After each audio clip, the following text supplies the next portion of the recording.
네, 시청자 여러분 안녕하십니까? 뉴스 더 개벽입니다. 세계 곳곳에서 발생한 개벽 뉴스를 알려드립니다. 다가오는 부채 폭발의 시간이라는 경고가 세계 경제를 뒤흔들고 있습니다. 하버드대 케네스 로고프 교수가 최근 국제 외교 경제 전문지 포린 어페어스에 기고한 글에서 미국의 다가오는 붕괴를 선언했습니다. 부재는 워싱턴의 부채 중독은 다음 글로벌 위기를 촉발할 것인가였습니다. 로고프 교수는 결론을 명확히 했습니다. 미국의 부채 증가 속도는 지속 불가능하며 이를 통제하지 못한다면 단순히 경제 위기뿐 아니라 초강대국으로서 미국의 지위마저 흔들릴 것이라고 했습니다. 그는 현대사에서 초강대국이 아닌 나라가 지배 통화를 유지한 사례는 없었다고 단언했습니다. 달러 패권과 군사력, 외교력은 분리된 것이 아니라 부채 문제와 맞물려 있다는 지적입니다. 문제는 미국만이 아닙니다. 일본과 프랑스 역시 부채 위기가 정치 불안으로 이어지는 모습을 보이고 있습니다. 일본에서는 집권 자민당이 의회에서 소수로 전락한 가운데 일본 은행의 금리 인상 가능성과 야당의 소비세 인하 요구가 겹치며 국채 금리가 상승하고 있습니다. 금리가 오르면 이자 부담은 눈덩이처럼 불어납니다. 프랑스도 사정은 다르지 않습니다. 정부가 부채 억제를 위해 긴축 정책을 내놓자 야당 반발로 내각 붕괴 위기까지 거론되고 있습니다.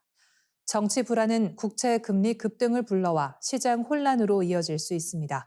결국 최근 글로벌 경제 이슈 상당수는 부채라는 공통된 뿌리를 갖고 있습니다. 미국이 스테이블 코인 유통 관련 법안을 추진하는 것도 국채를 떠안을 새로운 수요처, 즉 동맹군을 확보하기 위한 조치라는 해석이 나옵니다. 트럼프 대통령이 집권 초기부터 관세 전쟁을 벌인 이유 또한 국가 부채의 급증을 막기 위한 시도였다는 분석이 제기됩니다. 수출입 불균형 해소라는 명분 뒤에 결국 부채 억제가 숨어 있었다는 것입니다. 이처럼 국가 부채는 표면적으로는 드러나지 않지만 세계 경제를 움직이는 숨은 동인으로 작용하고 있습니다. 로고프 교수의 경고처럼 부채 폭발의 시간이 다가오고 있다는 사실을 각국은 외면할 수 없게 됐습니다. 미국 캘리포니아 연안에서 사라져가던 바다숲이 10여 년간의 꾸준한 노력 끝에 되살아나고 있습니다. 영국 가디언은 최근 560만 마리의 보라성게를 제거해 다시마 낙원을 회복했다는 제목의 기사를 통해 비영리 환경단체 베이재단의 성과를 전했습니다. 보도에 따르면 베이재단과 잠수부들은 캘리포니아 센타모니카만에서 총 1만 5,575시간 동안 잠수하며 보라성게 560만 마리를 망치로 제거했습니다. 그 결과 무려 33헥타르, 축구장 61배 규모의 바다숲이 회복됐습니다. 이곳에는 다시마 숲이 되살아나면서 다양한 해양 생물이 돌아오고 있습니다. 수질이 개선되고 캘리포니아 왕새우가 복귀했으며 다시마 농어와 놀래기가 풍부해졌습니다. 홍성게의 생식소도 커져 생태계 전반에 긍정적인 변화가 나타났습니다. 원래 이 바다에는 길이 30m에 이르는 태평양 다시마가 빽빽하게 자라고 있었습니다.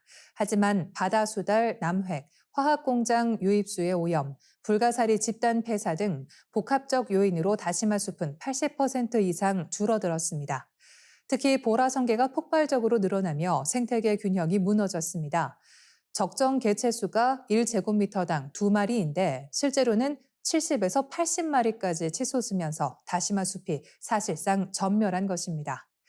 태평양 다시마는 바다의 세쿼이아라 불리며 하루 최대 60cm씩 자라고 탄소를 대량 저장해 기후변화 대응에도 기여합니다. 동시에 800여 종의 해양 생물에게 서식지를 제공하고 해안의 파도를 약화시키는 천연 방파제 역할을 합니다. 따라서 다시마숲 회복은 단순한 생태계 복원이 아닌 해양 환경 전반을 지키는 핵심 작업이라 할 수 있습니다. 흥미로운 점은 성게 제거에 현지 성게 어부들이 직접 참여했다는 사실입니다. 2012년부터 하루 9시간씩 성게를 부수는 작업에 나선 베테랑 어부 테리 허직은 가장 많은 성게를 제거한 주역 가운데 한 명입니다. 베이재단의 톰 포드 대표는 테리 같은 어부들의 도움이 없었다면 불가능했을 것이라며 부실한 성게를 제거하는 일이 오히려 성게 어업에도 긍정적 영향을 주었다고 강조했습니다. 이번 성과는 인간의 꾸준한 개입과 협력이 바다 생태계를 회복시키고 더 나아가 기후위기 대응에도 기여할 수 있다는 점을 보여주고 있습니다. 미국의 한 온라인 게임 플랫폼이 공개한 가상 모델이 화려해 보이는 인플루언서 산업의 어두운 그림자를 드러냈습니다. 뉴욕 포스트에 따르면 게임 가이드 사이트 카지노는 인플루언서라는 직업이 장기적으로 건강과 외모에 어떤 영향을 미칠지를 예측한 디지털 모델 아바를 공개했습니다. 인플루언서는 인스타그램, 유튜브, 틱톡 등 SNS에서 활동하며 소비와 트렌드에 막강한 영향을 끼치는 존재로 자리 잡았습니다. 하지만 끊임없는 콘텐츠 제작과 외모 관리, 팬들과의 소통 경쟁이 결국 신체와 정신 건강을 해칠 수 있다는 경고가 제기됐습니다. 아바의 모습은 그 결과를 집약적으로 보여줍니다. 먼저 하루 8시간 이상 스마트폰과 카메라 앞에 앉아 생긴 굽은 어깨와 거북목, 만성적인 목 통증이 대표적입니다. 실제로 의학 저널에 따르면 장시간의 잘못된 자세는 근골격계 질환을 유발할 수 있습니다.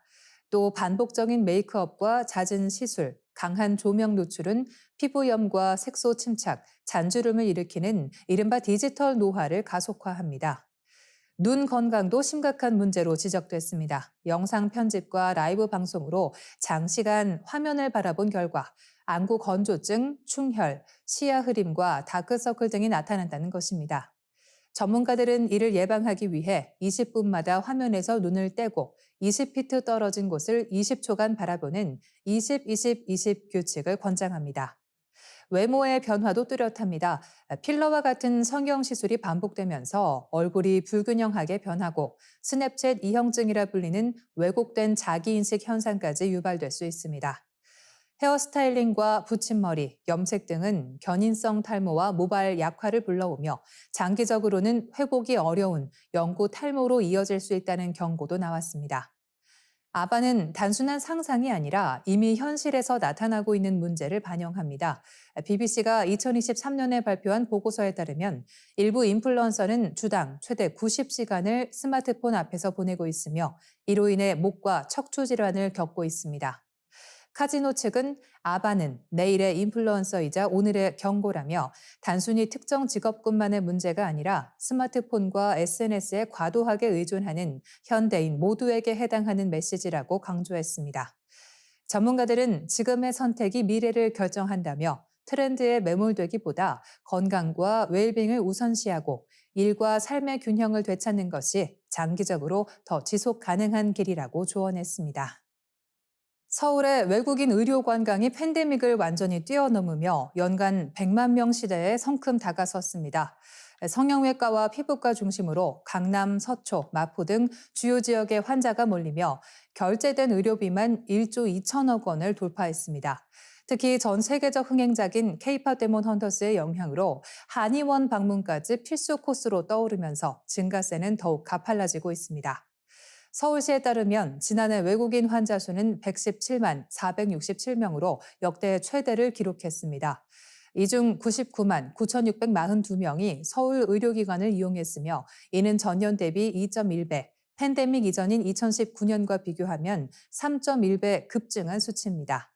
외국인이 해외 발급 카드로 서울 의료기관에서 결제한 금액은 총 1조 2천억 원에 달해 전국 의료비 결제액의 85.7%를 차지했습니다. 진로 과목별로는 성형외과 환자가 66만 5,382명으로 전체의 64%를 차지했고 피부과 13만 1,541명, 내과 통합 8만 1,181명 순이었습니다.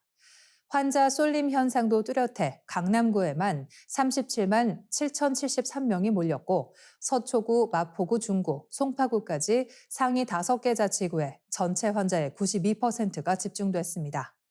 증가율은 서초가 251%로 가장 높았고 이어 마포 160%, 강남 103%를 기록했습니다. 공급 측면에서도 확대가 이어졌습니다. 외국인 환자 유치 등록 기관은 2020년 920곳에서 지난해 1994곳으로 2배 이상 늘었고 이는 서울 전체 의료기관의 10.4%에 해당합니다. 특히 강남구는 34.5%, 서초구는 25.2%, 중구는 15.4%로 외국인 친화 의료 벨트가 공고해졌습니다. 서울시는 홍보와 마케팅 지원, 통역 코디네이터 배치, 등록, 변경 신속 처리 등이 확대의 주요 요인이 됐다고 설명했습니다. 수요 확대 요인도 뚜렷합니다. 올해 상반기 방한 외국인은 882만 명으로 지난해 같은 기간보다 112만 명 증가했습니다. 여기에 캐대언 속 걸그룹 헌트릭스의 한약 장면이 화제가 되며 외국인들 사이에서 한의원 체험이 서울 관광의 필수 코스로 자리 잡았다는 평가가 나옵니다. 서울시는 의료 관광객 114만 명 달성도 무난할 것으로 전망하며 서울 의료관광 국제 트래블 마트 등 대형 상담회를 통해 해외 네트워크를 넓히고 사전 사후 관리 강화에 나설 계획입니다. 강진용 서울시 보건의료정책과장은 서울의 의료기술과 인프라 경쟁력이 입증되고 있다며 외국인 환자가 안전하고 편리하게 K의료를 경험하도록 지원을 지속 확대하겠다고 밝혔습니다. 네, 이상으로 뉴스 더 개벽 마치겠습니다. 시청해주신 여러분 고맙습니다.